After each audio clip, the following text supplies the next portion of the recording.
मोसबार spectroscopy में isomer shift या chemical shift क्या होती है, इसको आप कैसे निकालते हो और इसकी क्या सिग्निफिकेंस होती है।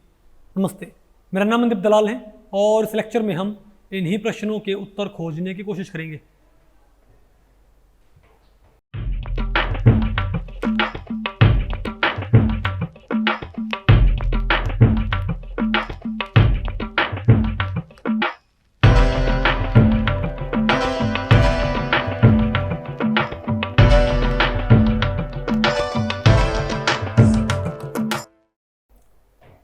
तो भाई अब हमें क्या पढ़ना है, आइसोमर शिफ्ट और केमिकल शिफ्ट।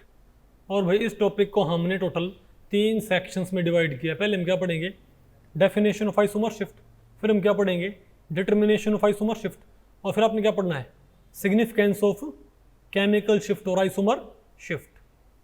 तो देखो भाई, आपने एक बात देखी थी कल भाई कि मोसबार के अंदर एक्स एक्सिस पे हम रेडिएशन नहीं लेते, हम क्या लेते हैं, वेलोसिटी।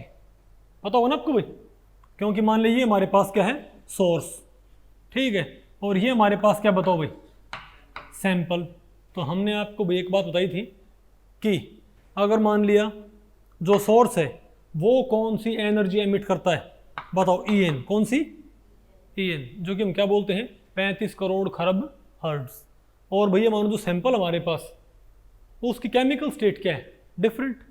तो इसकी केमिकल स्टेट डिफरेंट होने की वजह से इसकी न्यूक्लियर स्टेट्स के बीच का एनर्जी गैप EN नहीं होगा ना, थोड़ा सा क्या होगा, कम होएगा। तो मान लिया इसका गैप कितना, बताओ भाई, EN माइनस 5 करोड़, कितना भाई मान लिया, ये मानो कि तो सोर्स में तो गैप कितना है EN का, और सैंपल की स्टेट्स में गैप कितना है, EN माइनस 5 करोड़ का। तो अगर हम इसको सिंपली, अगर हम सोर्स से निकलने वाली रेडिएशन सैंपल को रिक्वायर्ड रेडिएशन से मैच नहीं करेगी ना, तो यहाँ पर एमिशन और सबसीक्वेंट रीएब्जॉर्प्शन नहीं हो पाएगा, हमको पता है। लेकिन वो हमने एक बात बोली थी कि हमको ये पता है कि 100 मीटर पर सेकंड से, क्या हमको पता है, 100 मीटर पर सेकंड से रिकॉइल होने पर डॉपलर शिफ्ट कितनी आती है हमारे पास, 10 की पावर, बोलो भाई, 12 हर्ट्ज की, है ना। तो आप 100 मीटर पर सेकंड से आती है, तो 1 मिलीमीटर से पता क्या आएगी, 1 करोड़ की शिफ्ट, क्या आएगी, 1 करोड़ की शिफ्ट भाई। यानी अगर सोर्स को आप 1 मिलीमीटर पर सेकंड से टुवर्ड्स मूव करवाओगे, समझ गए बात आप भाई, सोर्स को 1 मिलीमीटर पर सेकंड से टुवर्ड्स मूव करवाओगे तो सैंपल को इसकी रेडिएशन 1 करोड़ बढ़ के नजर आएगी ड्यू टू डॉपलर इफेक्ट। पता होगा ना आपको भाई। और आपने भाई सोर्स को अगर आपने 1 मिलीमीटर पर सेकंड से अवे मूव करवा दिया तो क्या हो जाएगा हमारे पास, तो भाई सैंपल को सोर्स की, बोलो भाई, 1 करोड़ घट के नजर आएगी। और 2 mm पर सेकंड से टुवर्ड्स मूव करवा दिया तब बताओ क्या आएगा। भाई याद रखो, डॉपलर शिफ्ट हमने कैसे निकाली थी, डेल्टा न्यू क्या था, new V by C। V क्या है, velocity of recoiling nucleus, new क्या है, एनर्जी गैप, और C क्या है, वेलोसिटी ऑफ लाइट। इनकी वैल्यू पुट करने पर मेरे पास क्या था, डॉपलर शिफ्ट। तो मैं आपको बताऊं भाई, 1 मिलीमीटर पर सेकंड से कितनी शिफ्ट आती पता है, बताओ, अप्रोक्सीमेट 1 करोड़ की, और 2 mm से 2 करोड़ की, 3 mm से, तो ये सिंपल सी बात है। तो ये आपके पास जो स्पेक्ट्रम होता है ना, तो यहाँ पर हमारे पास क्या, यहाँ पर बोलेंगे जीरो वेलोसिटी। यहाँ पर क्या भाई, अगर आप फर्ज करो भाई, अगर सोर्स और सैंपल एक ही केमिकल स्टेट में है, अगर सोर्स और सैंपल क्या है भाई, बताओ, अगर सोर्स और सैंपल क्या है, बिल्कुल सेम केमिकल स्टेट के अंदर, तब बताओ क्या होगा हमारे पास। तो ये भी क्या है, EN, और इसको रिक्वायर्ड भी क्या है, EN। तो आपको भाई, तो आपने सोर्स को ना तो टुवर्ड्स मूव करना पड़े ना ही अवे मूव करना पड़े, यानी 0 mm पर सेकंड से इसको मूव करवाने पर, यानी कि मूव ना करवाने पर ये एब्जॉर्ब कर जाएगा ना, बोलो भाई। तो हम बोलेंगे तो सिग्नल कहाँ आएगा, यहाँ पर आएगा सिग्नल, यानी कि 0 वैल्यू पे, 0 mm पर, ये क्या है, मिलीमीटर पर सेकंड में ही है, नहीं आ गया आपको। लेकिन अगर मान लिया, अगर सैंपल में वैल्यू कितनी घट रखी है, 5 करोड़, तो इसको आपको टुवर्ड्स मूव नहीं करना पड़ेगा क्या, बोलो भाई।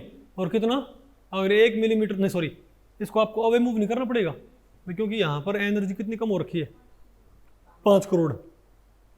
तो इसकी एनर्जी 5 करोड़ कम करनी पड़ेगी ना। 5 करोड़ कम कैसे हुई? 5 करोड़ हर्ट्ज।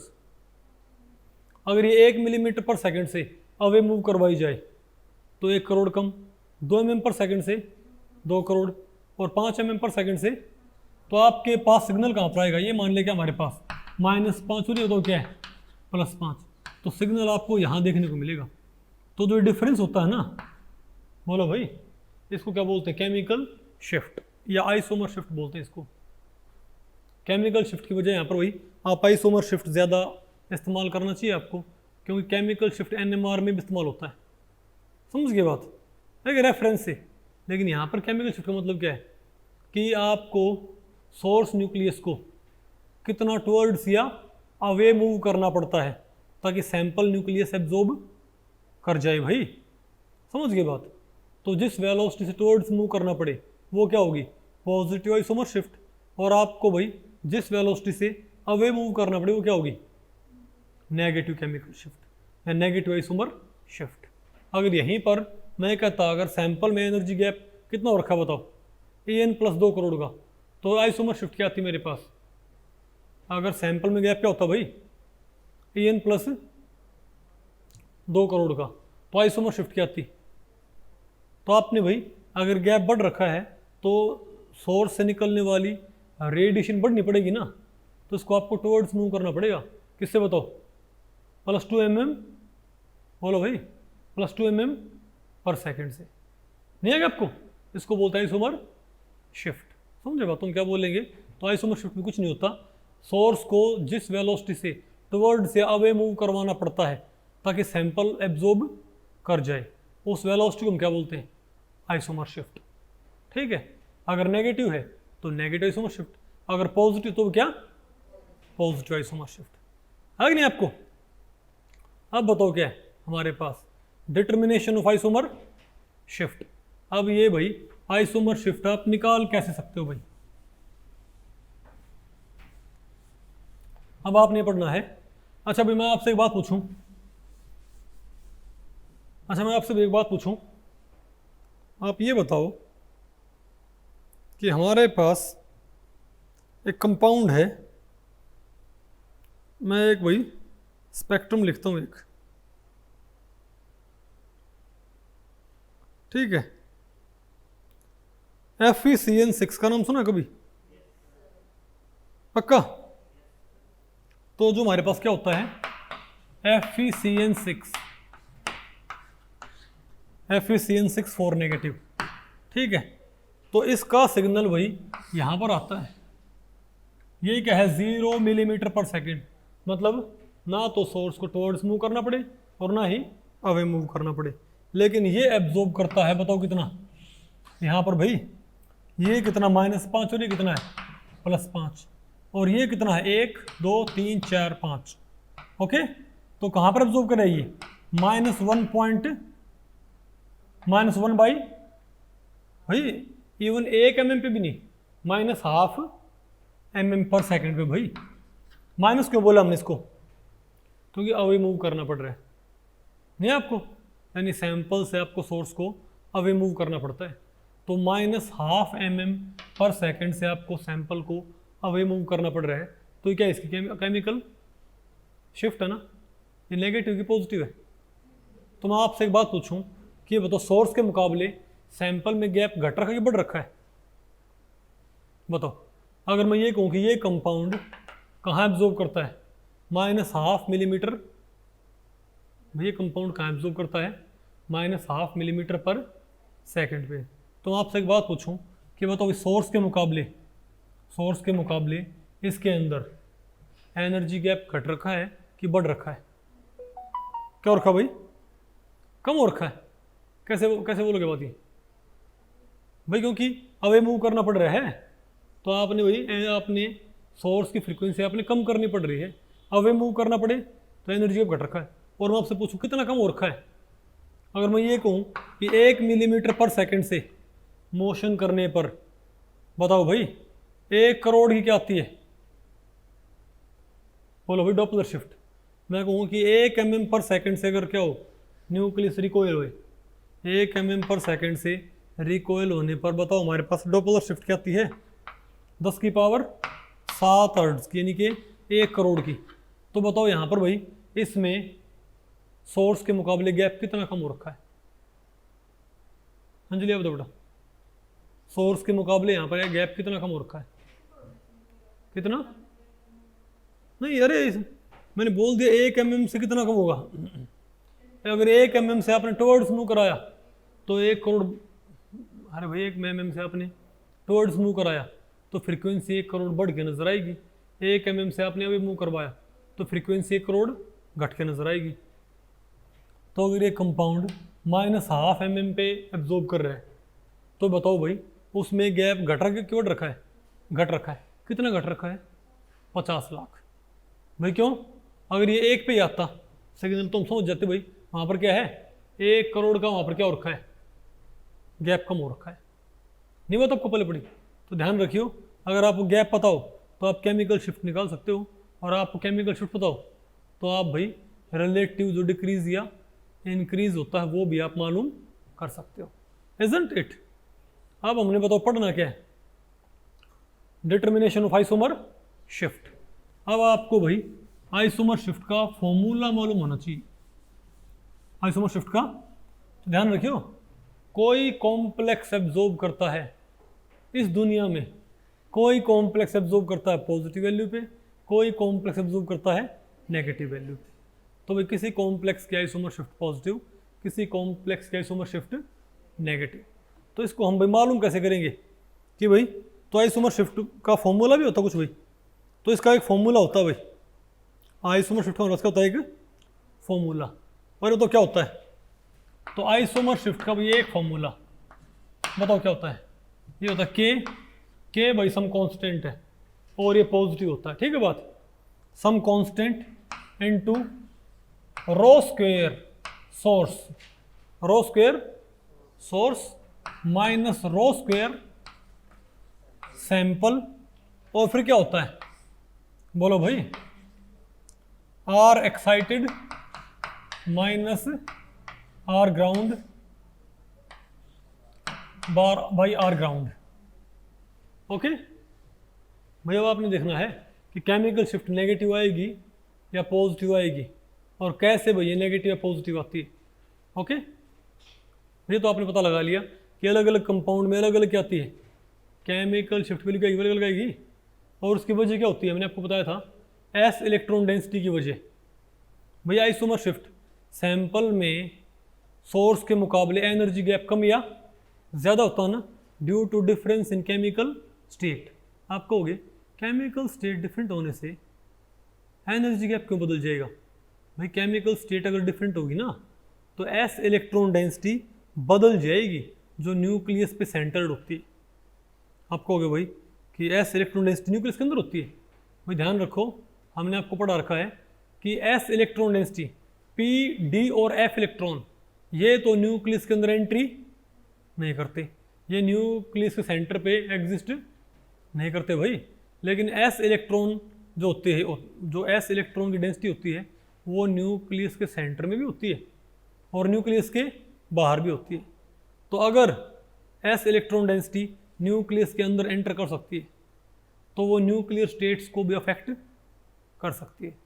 बात आपको पहले पड़ी? तो भैया आपने ये तो क्या है, ये रो स्क्वायर तो क्या है, एस इलेक्ट्रॉन डेंसिटी, बोलो भाई S electron density source nuclei के अंदर, और ये क्या है S electron density sample nuclei के अंदर। नहीं आ गया आपको? और ये बताओ क्या है, आर ही यहाँ पर क्या है, radius of excited nuclei f star. R यहाँ पर क्या भाई, रेडियस ऑफ एक्साइटेड न्यूक्लियाई, और आर जी क्या है बोलो भाई, रेडियस ऑफ ग्राउंड स्टेट। नहीं आ गया आपको? तो यहाँ से आप ये मालूम कर सकते हो कि एस इलेक्ट्रॉन डेंसिटी अगर सैंपल में न्यूक्लियस पे बढ़े या घटे, अरे भाई एस इलेक्ट्रॉन डेंसिटी न्यूक्लियस में बढ़े या घटे, उससे आइसोमर शिफ्ट या केमिकल शिफ्ट का साइन कैसे अफेक्ट होता है, क्योंकि आयरन के ही कॉम्प्लेक्स क्या करते हैं, पॉजिटिव केमिकल शिफ्ट भी, और आयरन के ही कॉम्प्लेक्स क्या शो करते हैं, नेगेटिव केमिकल शिफ्ट भी शो करते हैं। तो आप कहोगे भाई हाउ इज इट पॉसिबल? तो भाई ये इस प्रकार पॉसिबल है। देखो सबसे पहले भाई तो आपने आइसोमर शिफ्ट का साइन मालूम करना है, यह आपने मालूम करना है, और ये साइन मालूम करते हुए आपको कई यूजफुल इम्पोर्टेंट इन्फॉर्मेशन आपको हासिल होएंगी। ठीक है, पहले आप ये देखो कि भाई ये फॉर्मूला आपको पता लग गया, सारी टर्म्स आपको पता लगी। आइसोमर शिफ्ट क्या है? Some constant S electron density source sample nuclei nucleus excited nuclei ground state nuclei. Okay, तो सबसे पहले भाई जो इमीडिएट इन्फॉर्मेशन है ना, एक तो हम इससे ये निकाल सकते हैं कि भाई ग्राउंड स्टेट न्यूक्लियाई लार्जर होता है कि एक्साइटेड स्टेट न्यूक्लियाई क्या होता है? लार्जर। भाई क्यों, क्या बताओ, आपने पढ़ा था ना कि जो Fe स्टार होगा वो गामा फोटोन कैसे एमिट करता है? बताओ Fe स्टार से क्या बनाता है? Normal Fe। बोलो भाई, लेकिन मैं आपको बताऊं Fe स्टार और Fe इन दोनों का रेडियस बराबर नहीं होता भाई। Fe स्टार का और Fe का रेडियस बराबर नहीं होता भाई। इनमें से क्या होता है? लार्जर, ये क्या होता है? स्मॉलर। तो कई बार तो क्या होता है, एक्साइटेड न्यूक्लियस क्या होता है? लार्जर इन साइज, और ग्राउंड स्टेट क्या होता है? Smaller in size. और कई बार क्या होता है, एक्साइटेड आयरन क्या होता है, सॉरी एक्साइटेड न्यूक्लियस क्या होता है? स्मॉलर, और भाई ये क्या होगा? Larger in size. तो सबसे पहले तो आपने मालूम करना है, तो पहला स्टेप क्या होता है केमिकल शिफ्ट के ऊपर कमेंट करने के लिए? आपने मालूम करना होगा कि एक्साइटेड न्यूक्लियाई और ग्राउंड स्टेट न्यूक्लियाई में लार्जर कौन सा होता है। और ये हम कैसे मालूम कर सकते हैं? हाई प्रेशर मोस बार से। किससे भाई? हाई प्रेशर मोस बार स्पेक्ट्रा। हाई प्रेशर मोस बार स्पेक्ट्रा मतलब क्या है? अब आप बताओ भाई, अभी ये टर्म क्या है? पॉजिटिव, और ये टर्म क्या सामने इसके? Negative, isn't it? अब भाई अब अगर ये ज्यादा हुआ तो मैं आपसे इस टर्म का आपसे साइन पूछूं, अगर मैं आपसे rho square source minus rho square sample का साइन पूछूं तो साइन इसका पॉजिटिव आएगा। कब? अगर रो स्क्वायर सोर्स क्या है? ज़्यादा, और रो स्क्वायर सैंपल क्या है? कम। तो ये साइन क्या आएगा इसका? पॉजिटिव। लेकिन अगर वही रो स्क्वायर सोर्स क्या हो? कम, और रो स्क्वायर सैंपल क्या हो? ज़्यादा, तब साइन क्या आएगा इसका? Negative, isn't it? लेकिन मुझे पता, तो हमको पता नहीं भाई कि ये साइन, अब हमें क्या पता भाई डेंसिटी कहाँ ज़्यादा और कहाँ कम है, नहीं पता आपको पहले पड़ी। लेकिन अगर मैं सैंपल को बहुत ज़्यादा प्रेशराइज कर दूं, क्या भाई, एक बात आप जैसे मान लो भाई कि जो अगर आप सैंपल पे क्या लगाओगे? प्रेशर, तो आप क्लाउड्स को एक तरह से क्या कर रहे हो? आपको पता है जो इलेक्ट्रॉन क्लाउड होते हैं ना, आप उसको थोड़ा विजुअलाइज भी कर सकते हो। आप एक तरह से पूरे सिस्टम को प्रेशराइज कर रहे हो, इजंट इट? तो एस इलेक्ट्रॉन डेंसिटी न्यूक्लियस में बढ़ जाती है प्रेशर लगाने पर। उसको आप किस तरफ धकेल रहे हो? न्यूक्लियस की तरफ। तो अंडर हाई प्रेशर हमको ये पता है कि ये डेफिनेटली क्या हो जाएगा भाई? हो सकता है नॉर्मल प्रेशर क्या हो भाई? नॉर्मल प्रेशर पे हो सकता है ये ज़्यादा हो तो साइन क्या आएगा? लेकिन कम हुआ तो साइन क्या आएगा? पॉजिटिव। तो भाई हम नॉर्मल प्रेशर पे हम इस टर्म के साइन के बारे में श्योर नहीं होते। नॉर्मल प्रेशर पे हम इस टर्म के साइन के बारे में श्योर नहीं होते ना भाई। लेकिन हाई प्रेशर पे हम इस टर्म के साइन के बारे में श्योर होते हैं। कैसे? भाई हमको पता है अगर आपने सैंपल को बहुत प्रेशराइज कर रखा है तो अगर ये ज़्यादा था, अगर इसके मुकाबले ये ज़्यादा था तो और ज़्यादा हो जाएगा। बोलो भाई, नहीं बात आपको पहले पड़ी? अगर नॉर्मल प्रेशर पे ये ज़्यादा है और ये कम है तो साइन क्या है इसका? नेगेटिव। तो प्रेशर बढ़ाने पर क्या होगा? ये और ज़्यादा हो जाएगा, तो साइन तब भी क्या रहेगा? पहले तो नेगेटिव का। लेकिन अगर नॉर्मल प्रेशर पे ये ज़्यादा और ये क्या है? कम, तो डिफरेंस क्या है? ये शिवम पॉजिटिव। और आपने इसको प्रेशराइज कर दिया तो अब डिफरेंस क्या जाएगा? ये बढ़ जाएगा ना भाई। तो कन्फर्म्ड है कि हाई प्रेशर पे भाई सैंपल को प्रेशराइज करने पर रो स्क्वायर सैंपल तो क्या होना है? बढ़ना ही बढ़ना है भाई। हाई प्रेशर पे रो स्क्वायर सैंपल तो बढ़ना ही बढ़ना है, मतलब ये डिफरेंस नेगेटिव होना ही हो। तो हमको कन्फर्म भाई, तो हाई प्रेशर मोस बार पे तो हाई प्रेशर मोस बार पे बताओ क्या है कि तो this term is negative for sure. तो हम क्या बोल सकते हैं, at very high pressure this term is negative for sure, है ना भाई। अब अगर मान लिया केमिकल शिफ्ट, अब अगर आपने एक्सपेरिमेंट किया और टुवर्ड्स मूव करना पड़ रहा है एब्जॉर्ब करवाने के लिए, बोलो भाई तो एक्सपेरिमेंटल शिफ्ट कैसे आई, पॉजिटिव। बोलो भाई अभी हम आपको पढ़ा रहे हैं हाई प्रेशर मोस बार, नहीं है क्या आपको? अरे बोलो भाई, तो हाई प्रेशर मोस बार पे अगर ये क्या है हमारे पास एक्सपेरिमेंटली क्या है ये पॉजिटिव, तो भाई ये टर्म क्या है नेगेटिव। तो होना हो इस टर्म में क्या होना पड़ेगा भाई सिंपल सी बात है कि तो एक कांस्टेंट है और हाई प्रेशर पे भाई हमको पता है ये टर्म पॉजिटिव है। अब अगर हमारी एक्सपेरिमेंटल केमिकल शिफ्ट क्या आएगी, अब भाई अगर हमारी एक्सपेरिमेंटल केमिकल शिफ्ट क्या आएगी पॉजिटिव, तो भाई ये पॉजिटिव सिर्फ तब आएगा जब ये क्या होगा नेगेटिव। समझ गए बात? इसका मतलब क्या है, if experimental isomer shift is positive at high pressure it means this term at very high pressure this term is negative, this term must be negative, and if experimental isomer shift is positive it implies that this term is negative for sure, isn't it? अब अगर ये term क्या है negative, तो ये term negative sir कब हो सकती है जब आर जी क्या हो, अरे भाई आर जी क्या हो ज्यादा हो किससे आर ई से, तो भी तो क्या होगी।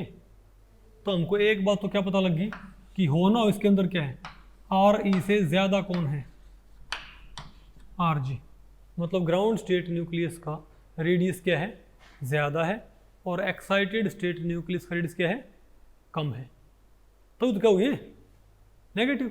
तो एक बात तो हमें क्या मालूम पड़ेगी नहीं है क्या आपको, तो भाई हाई प्रेशर पे और मैं आपको बताऊँ भाई अब प्रेशर कम करने पर इसका साइन चेंज हो भी सकता है और ना भी हो।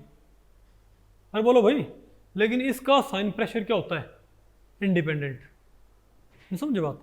तो हम हाई प्रेशर पे बताओ पहले क्या मालूम कर लेते हैं, वो आप सही पूछ ले कि हाई प्रेशर मोस बार में एक्सपेरिमेंटल केमिकल शिफ्ट क्या है पॉजिटिव, तो बताओ ग्राउंड स्टेट न्यूक्लियस बड़ा है कि एक्साइटेड स्टेट न्यूक्लियस बड़ा है।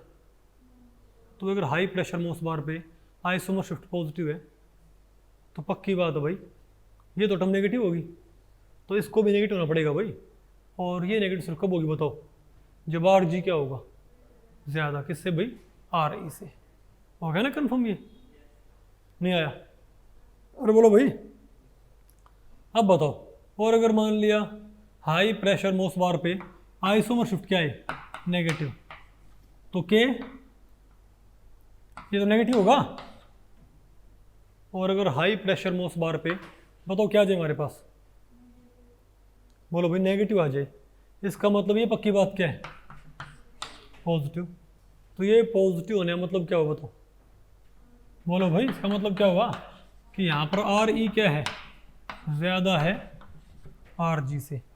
तो हे पार्थ मुझे आप ये बताएं कि अगर हाई प्रेशर मोस बार पे आप ये बताएं भाई हाई प्रेशर मोस बार पे अगर एक्सपेरिमेंटल केमिकल शिफ्ट पॉजिटिव आ जाए, दिनेश अगर हाई प्रेशर मोस बार पे एक्सपेरिमेंटल केमिकल शिफ्ट पॉजिटिव आ जाए तो कौन सा न्यूक्लियस लार्जर इन साइज होता है, ग्राउंड स्टेट कि एक्साइटेड स्टेट, ग्राउंड स्टेट, क्योंकि भाई ये पॉजिटिव है ये टर्म नेगेटिव है तो इसको नेगेटिव होना पड़ेगा भाई, और ही नेगेटिव कब होगी। तो ध्यान रखियो पॉजिटिव हाई प्रेशर मोस बार पे पॉजिटिव केमिकल शिफ्ट ये इंप्लाई करती है, ठीक है बात, कि ग्राउंड स्टेट न्यूक्लियस क्या है लार्जर, और नेगेटिव आइसोमर शिफ्ट क्या इंफॉर्मेशन प्रोवाइड करती है कि एक्साइटेड स्टेट क्या है। अरे भाई नेगेटिव है शिवम, ये नेगेटिव तो इसको क्या होना पड़ेगा positive, be positive, isn't it. तो बोलो भाई तो R E should be greater than R G. तो सबसे पहले भाई तो हमारे पास सबसे अच्छा तरीका क्या है, सबसे पहले आप क्या करते हो हाई प्रेशर मोस बार पे आप क्या मालूम कर लेते हो अरे बताओ भाई, हाई प्रेशर मोस बार पे आप क्या मालूम कर लेते हो? आइसोमर शिफ्ट मालूम तो कर लेते हो। हाई प्रेशर मोस बार के जरिए आप क्या मालूम कर लेते हो कि ग्राउंड स्टेट न्यूक्लियस लार्जर है कि एक्साइटेड स्टेट न्यूक्लियस लार्जर है। नहीं है क्या आपको? ये आपको मालूम पड़ जाएगा। ठीक है, अब दोनों, अब हर एक केस के, अब हर एक के फिर दो फर्दर केस होते हैं। अब हर एक क्या होते हैं फिर भाई? दो फर्दर केस। तो पहला हमारे पास क्या रिजल्ट आया था कि आर जी क्या हो भाई? ज्यादा। मान लिया हाई प्रेशर मोस बार पे, मान लिया हाई प्रेशर मोस बार पे आइसोमर शिफ्ट आई नेगेटिव, क्या है भाई? सॉरी, पॉजिटिव आई। तो इसका मतलब ये पक्की बात क्या है? नेगेटिव। तो आर जी क्या है? ज्यादा। बोलो भाई। अब मैं आपको बताऊं भाई, प्रेशर कम करने पर, प्रेशर कम करने पर इसका साइन चेंज हो सकता है, लेकिन इसका साइन चेंज ना हो भाई। ये साइन तो सभी प्रेशर पे क्या होगा? सेम होएगा। तो एक बार आप हाई प्रेशर मोस बार लेके और ग्राउंड स्टेट और एक्साइटेड स्टेट, इन दोनों के रेडियाई की म्यूचुअल कोरिलेशन चेक कर लें। तो अब ये वाला केस पढ़े। मान लिया आपने हाई प्रेशर मोस बार से मालूम कर लिया, आपने हाई प्रेशर मोस बार से मालूम कर लिया कि R G is greater than, बोलो भाई, आर ई। आपने हाई प्रेशर मोस बार से क्या मालूम कर लिया? बताओ भाई, R G is greater than R E. मतलब भाई ये टर्म क्या है? ये टर्म क्या है? टमाटम।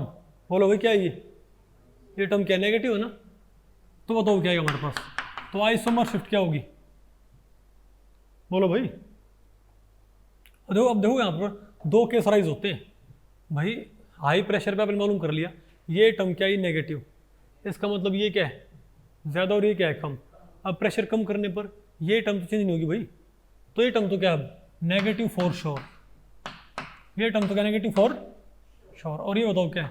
रो स्क्वायर सोर्स और रो स्क्वायर सैंपल। तो अब मैं आपसे एक बात पूछूंगा भाई, अब नॉर्मल प्रेशर पे क्या, ये नॉर्मल प्रेशर पे अगर ये ज्यादा है, ये क्या है भाई? ज्यादा है, और ये क्या है? कम। नॉर्मल प्रेशर पे तो ये डिफरेंस क्या आएगा? नेगेटिव आएगा भाई। नॉर्मल प्रेशर पे ये कम है और ये क्या है? मतलब सोर्स के मुकाबले सैंपल में एस इलेक्ट्रॉन डेंसिटी क्या है? ज़्यादा है। तो डिफरेंस क्या आएगा? तो बताओ केमिकल शिफ्ट का साइन कैसा आएगा पार्थ? बताओ भाई। तो इस कंपाउंड में केमिकल शिफ्ट का साइन कैसा आएगा? शिवम पक्का पॉजिटिव आएगा। ठीक है भाई, तो हम क्या बोलेंगे यहाँ पर? केमिकल शिफ्ट का साइन क्या आएगा? पॉजिटिव आएगा भाई। क्यों? ये नेगेटिव भी क्या है? नेगेटिव। तो अब मैं ये कहूँ कि अब यहाँ पर सैंपल में अगर एस इलेक्ट्रॉन डेंसिटी बढ़े, सैंपल में किसी इफेक्ट से, किसी फैक्टर से अगर एस इलेक्ट्रॉन डेंसिटी बढ़ने लग जाए, पाई बॉन्डिंग से, सिग्मा बॉन्डिंग से, या किसी और फैक्टर से भाई एस इलेक्ट्रॉन डेंसिटी फर्दर बढ़ने लग जाए, तब बताओ क्या हो? बताओ भाई, बताओ भाई। तो ये ज़्यादा है, ये कम है, और आप एस इलेक्ट्रॉन डेंसिटी फर्दर बढ़ा रहे हो, तो ये क्या होगा? ये तो नेगेटिव है ही भाई। तो ये मोर एंड मोर क्या होगा? नेगेटिव। तो हमारे पास केमिकल शिफ्ट क्या होगी? More and more positive. यानी ऐसे केस में, यानी यहाँ पर अगर ये क्या है? ज़्यादा, और ये क्या है? कम, तो यहाँ पर increase in S electron density क्या लेके आएगा? Increase in S electron density क्या लेके आएगा? More positive chemical shift. नहीं है क्या आपको भाई? यहाँ पर increase in S electron density क्या लेके आएगा? More positive chemical shift. Isn't it? पक्का पहले पड़ गया आपको भाई? अरे बोलो। लेकिन अगर मैं ये कहूँ कि मान लिया नॉर्मल प्रेशर पे ये ज़्यादा है और ये क्या है? कम है। ये ज़्यादा है और ये क्या है भाई? कम है। तो डिफरेंस क्या आएगा? पॉजिटिव। लेकिन ये क्या है? नेगेटिव। तो मल्टीप्लाई क्या आएगी? नेगेटिव। तो हम क्या बोलेंगे? नॉर्मल प्रेशर पे केमिकल शिफ्ट क्या आएगी? नेगेटिव आएगी भाई। और मैं आपसे पूछूं भाई, अब सैंपल में अगर हम क्या बढ़ाएं? एस इलेक्ट्रॉन डेंसिटी, तो केमिकल शिफ्ट क्या होगी भाई? पहले बताओ, अगर ये ज़्यादा है और ये क्या है, कम है, तो ये टर्म क्या हो जाएगी, और ये टर्म नेगेटिव है ही है। अब अगर आपने एस इलेक्ट्रॉन डेंसिटी बढ़ाई तो आंसर तो क्या आना, नेगेटिव आना है।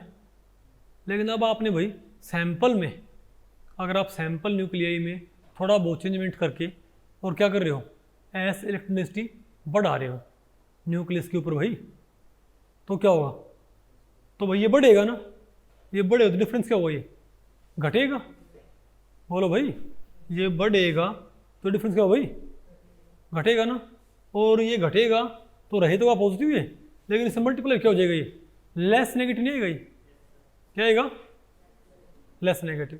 हाँ, अगर भाई इसको आप बढ़ाते बढ़ाते फिर आप क्या ले आए, तो क्या होगा, ये लेस एंड लेस नेगेटिव होता जाएगा।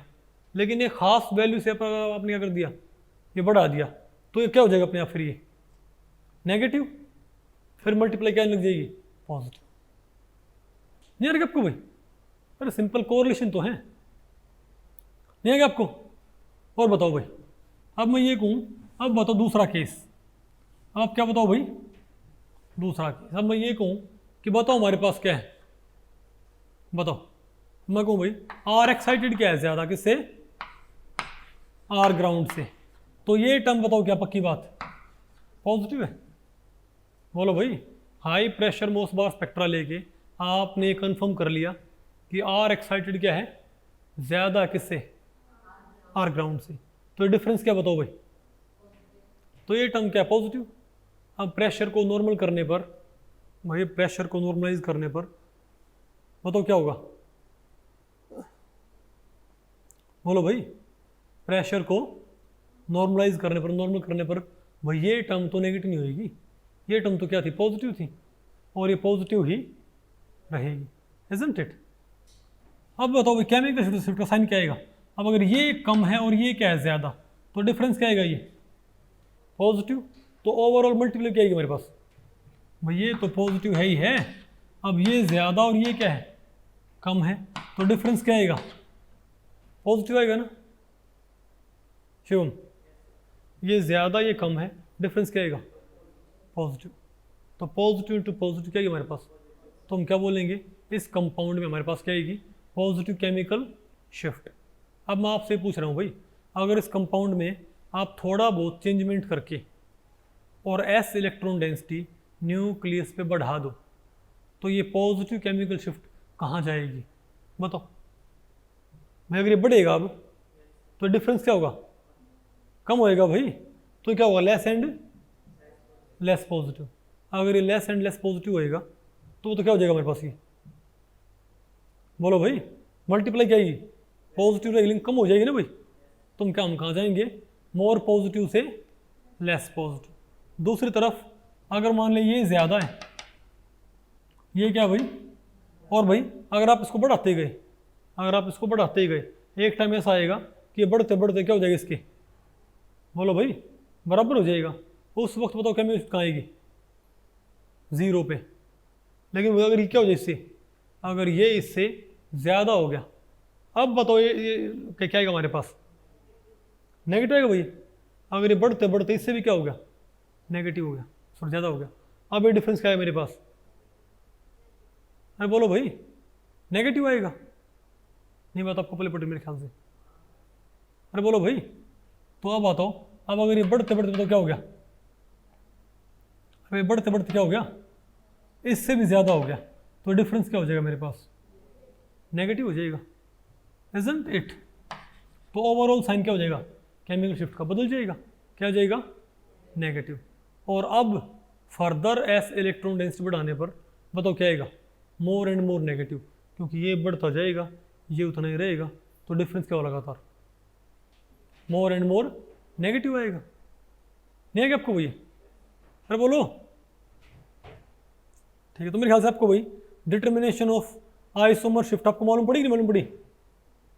तो सबसे पहले क्या करते हैं, तो सबसे पहला स्टेप क्या होता है, हाई प्रेशर मोस बार के जरिए आप बताओ क्या मालूम कर लो पहले कि भाई ये इस टर्म का साइन क्या है, क्योंकि नॉर्मल प्रेशर पे फिर ये टर्म अपना साइन चेंज नहीं करती, बाकी टर्म्स अपना साइन चेंज करेंगी।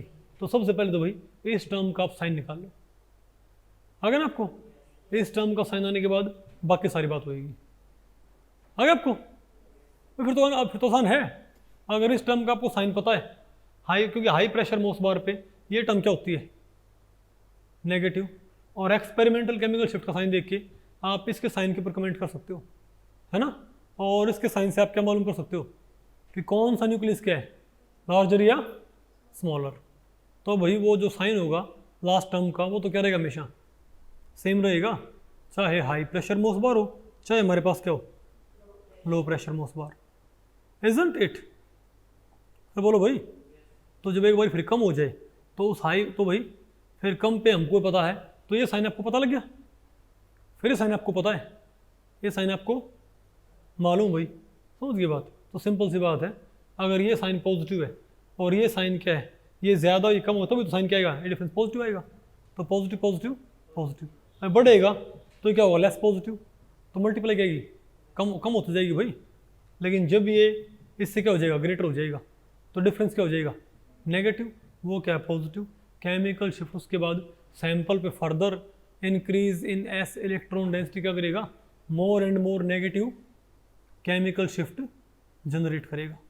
और ऐसा पता किसमें होता है, बताओ, आयरन में। किसमें होता है, आयरन में क्या होता है, आयरन में आपको बताऊँ भाई, more and more chemical shift, बताओ क्या करती है, बोलो भाई, more and more increase in S electron density क्या करती है, बताओ, मोर नेगेटिव केमिकल शिफ्ट। क्या भाई, अब समझिए, तो हम भाई यहाँ से कह सकते हैं कि आयरन का एक्साइटेड न्यूक्लियस क्या होता होगा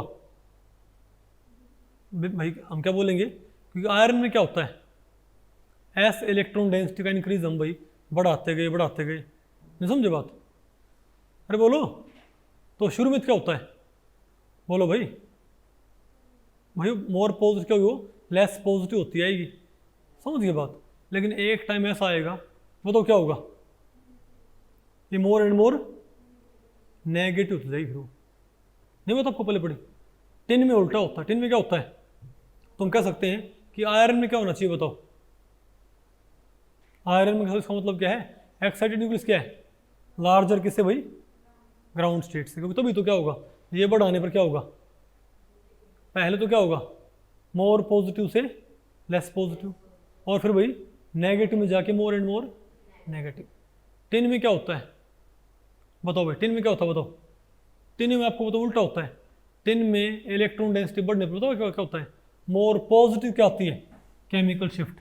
और ये सिर्फ कब पॉसिबल है, जब ये टर्म क्या हो, नेगेटिव, क्या हो भाई, वो ये टर्म नेगेटिव। तो बताओ क्या होगा, अब बताओ क्या होगा, बोलो भाई, ये बढ़ेगा, बोलो भाई, जब ये मान लीजिए ये ज़्यादा और ये कम है, तो शुरुआत में तो क्या आएगा हमारे पास, नेगेटिव। लेकिन जब थोड़ी सी क्या बढ़ जाएगी सैंपल की डेंसिटी, तो ये इसको थोड़ा क्रॉस करते क्या हो जाएगा, बताओ, ये नेगेटिव, तो नेगेटिव नेगेटिव पॉजिटिव। उसके बाद फर्दर इंक्रीज करने पर बताओ भाई, रो स्क्वायर सैंपल में बताओ डिफरेंस क्या होगा, मोर एंड मोर नेगेटिव, और नेगेटिव नेगेटिव पॉजिटिव। तो यहाँ से हम कमेंट कर सकते हैं कि होना हो टिन का न्यूक्लियस क्या होना चाहिए, लार्जर इन साइज, किससे, बोलो भाई, नहीं हम क्या बोलेंगे, टिन का ग्राउंड स्टेट न्यूक्लियस क्या होता है, लार्ज इन साइज, और आयरन में क्या होता है, बताओ, ग्राउंड स्टेट क्या होता है, स्मॉलर इन साइज। तभी हमको इस तरह के पैटर्न देखने को मिलेंगे, इजंट इट? अरे बोलो, मिटा दे इसको।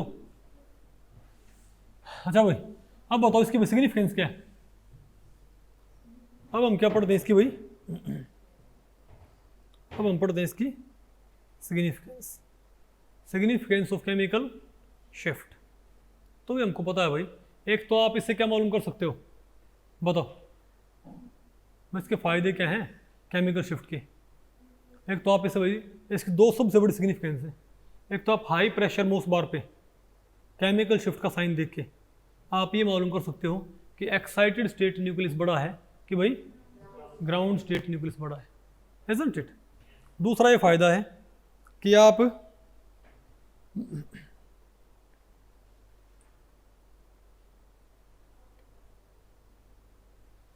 जैसे भाई, अगर मैं टिन का डेटा लिखूं, किसका, टिन का भाई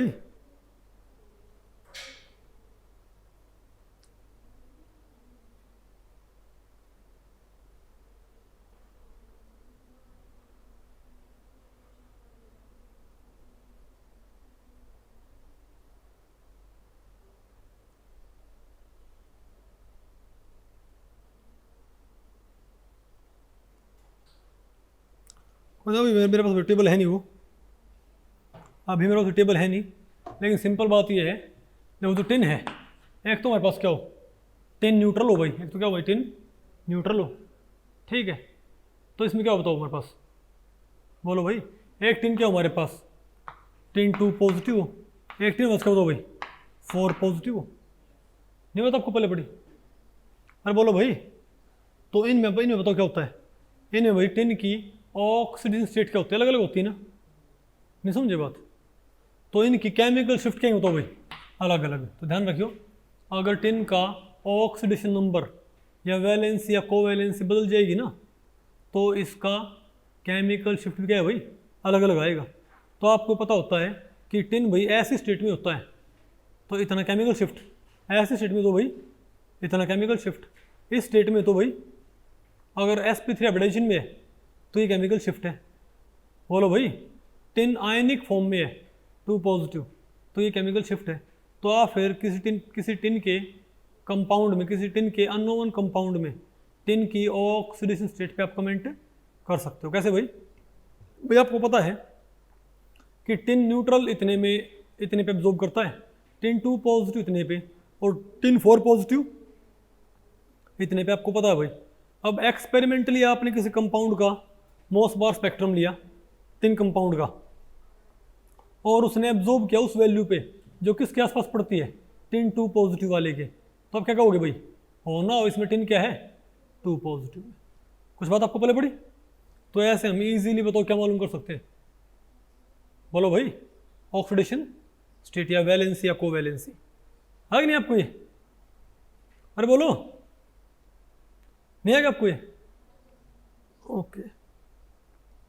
और ध्यान रखियो भाई इसको, और कोई भी फैक्टर, आप बताओ अगर हम बात करें भाई केमिकल शिफ्ट को, फैक्टर कौन कौन से अफेक्ट करेंगे, भाई सिंपल बात है, इसको तो कोई अफेक्ट कर नहीं सकता।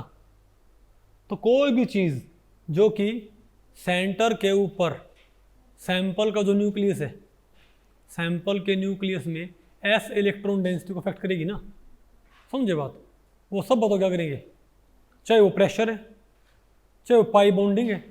पाई बॉन्डिंग कैसे भाई, मान लिया पाई बॉन्डिंग हो जाए तो डी ऑर्बिटल कहाँ चले गए, पाई बॉन्डिंग में। तो जो हमारे पास कौन से हैं 3s 1s 2s वाले जो इलेक्ट्रॉन हैं वो और ज़्यादा, तो वो भाई शील्ड नहीं कर पाएंगे ना। अगर डी ऑर्बिटल कहाँ चले गए, पाई बॉन्डिंग में, तो डी ऑर्बिटल हो या एस ऑर्बिटल को शील्ड नहीं कर पाएंगे, तो एस इलेक्ट्रॉन की डेंसिटी क्या हो जाएगी, बढ़ जानी चाहिए ना, क्या नहीं बढ़नी चाहिए भाई। या फिर अगर हम ये कहें कि बताओ भाई, कुछ बात आपको पहले पड़ रही कि नहीं है आपको, तो भाई इस तरीके से आप क्या मालूम, तो भाई कोई भी फैक्टर जो कि सैंपल के ऊपर एस इलेक्ट्रॉन डेंसिटी को अफेक्ट करे, चाहे वो प्रेशर है, समझ गए बात, चाहे भाई वो ऑक्सीडेशन स्टेट, ध्यान रखो भाई ऑक्सीडेशन स्टेट से भी क्या होता है बताओ, एक में तो क्या हो, एक तो क्या हो आयरन 2 पॉजिटिव, एक आयरन 3 पॉजिटिव, एक आयरन 4 पॉजिटिव, बताओ क्या, iron 2 positive 3 positive and 4 positive. तो सबसे ज़्यादा केमिकल शिफ्ट कहाँ नीचे बताओ भाई, आयरन 4 पॉजिटिव में, क्यों बताओ भाई, क्योंकि 2 पॉजिटिव हो, 3 पॉजिटिव हो, 4 पॉजिटिव हो, आपको हुए एस इलेक्ट्रॉन सब में बराबर है भाई, सब में एस इलेक्ट्रॉन बराबर हैं, 1s 2s और 3s, 4s जा रखे हैं भाई, iron 2 positive complex, iron 3 positive, iron 4 positive, तो 4s वाले तो क्या बाहर निकल रखे हैं, तो बचे कौन से 1s 2s और, लेकिन क्या 2 पॉजिटिव में ये तीनों लोब उतने बेटर तरीके से न्यूक्लियस की तरफ नहीं खींचती जितना 3 पॉजिटिव में और जितना 4 पॉजिटिव। तो क्या बोलेंगे 4 पॉजिटिव में क्या न्यूक्लियस का effective nuclear charge 1s 2s और 3s क्लाउड को अपनी तरफ खूब नहीं खींचेगा भाई, और अगर उसको वो अपनी तरफ खूब खींचेगा तो क्या वो न्यूक्लियस के ऊपर सेंटर्ड नहीं हो जाएंगे, अरे बोलो भाई, और उससे बताओ हमारे पास क्या फिर, more and more chemical shift. ये क्वेश्चन मैं आपको बताऊँ नेट में आ रखा है शिवम, ये क्वेश्चन नेट में आ रखा है जनरली कि आयरन 2, आयरन 3 और आयरन 4 में सबसे ज़्यादा केमिकल शिफ्ट बताओ किसकी आएगी। ये अज्यूम करते हुए कि तीनों ही क्या है नेगेटिव, तीनों ही क्या है भाई नेगेटिव। तो हमको पता है भाई, हमको पता है एस इलेक्ट्रॉन डेंसिटी बढ़ने पर क्या होता है, मोर एंड मोर क्या आती है, नेगेटिव केमिकल शिफ्ट बढ़ने पर, है ना। नहीं है क्या आपको ये?